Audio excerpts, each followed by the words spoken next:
Je m'appelle Max Schmeling et je suis le statisticien à l'origine de cette étude pour laquelle Viveke est le médecin, la compétence médicale à la base de cette étude. Comme vous pouvez le voir à l'écran, il s'agit du principal résultat de notre étude. Il montre, à partir des données officielles danoises que nous avons créées pour l'étude, il montre chaque lot et le nombre d'effets indésirables présents dans chaque lot.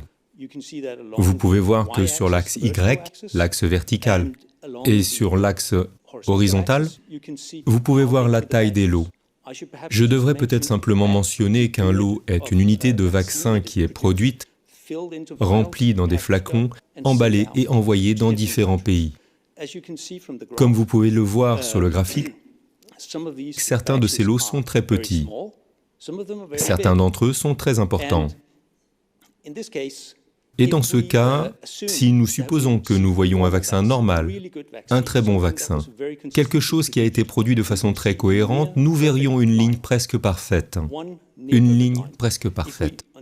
Si en revanche, nous produisions un vaccin vraiment très mauvais, le pire que nous puissions concevoir, nous ne verrions aucune ligne. Nous ne verrions que des points éparses.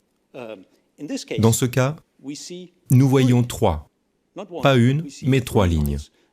Et elles sont en fait presque parfaites. Le problème, c'est qu'il s'agit manifestement d'un phénomène qui sort complètement de la catégorie de ce que l'on devrait s'attendre à voir dans les données défavorables. Et dans ce cas, il apparaît très clairement que c'est en raison de la nature du produit.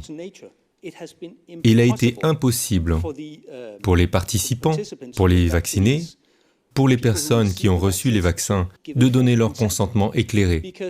Car si vous ne pouvez pas connaître le risque, comment pouvez-vous donner votre consentement éclairé?